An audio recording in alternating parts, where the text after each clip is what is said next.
Now, your Alaska Link weather for Anchorage and South Central.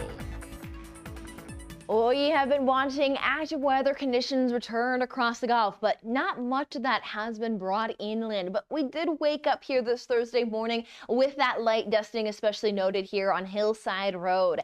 Now, we will continue to see that when it comes down to precipitation, especially inland, it is going to be these light nuisance chances, as we'll see that those downslope winds is what's going to keep us on the warm side with some quiet conditions. But the Gulf Coast is going to continue to stay very active, even lasting into next week. Are we going to watch areas of lows continue to lift in? There seems to be some good breakup of the low pressure systems, which will allow for some quiet periods at points, but nearly daily are we going to keep a chance for some precipitation on the board. And we'll even note that there are some stronger signals for some areas of lows for next week that might be able to bring some better precipitation chances inland, especially for portions of the Matsu Valley. So we will be keeping an eye on that. But for here, as we head into our Friday, we are looking at some partly cloudy skies for our inland spots as Anchorage brings to a high of 39 degrees under some light winds.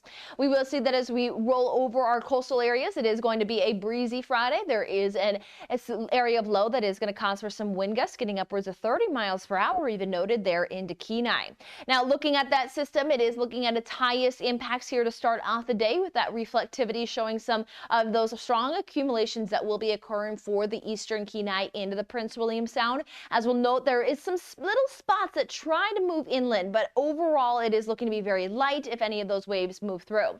Now, as we keep the moisture hugging the coastal areas there through Friday, we start to see that Saturday is one of those days that starts to show a little breakup in that precipitation potential for the entire South Central. But as you get just that little bit of a break, there's another system on its way, but sometimes that break of some of those conditions for our coastal regions, it could mean some brighter skies for our inland spots. So we'll continue to monitor the active weather that is lifting its way through, but with some peaks of that sunshine, we are getting that 10 hours and 22 minutes here in the Anchorage area with an 8 a.m. sunrise on the dot. And we will see that as we head into next week. We'll be looking ahead to talking about daylight saving time, where we do change up the clocks, and then also looking ahead to the spring equinox that occurs at the end of March.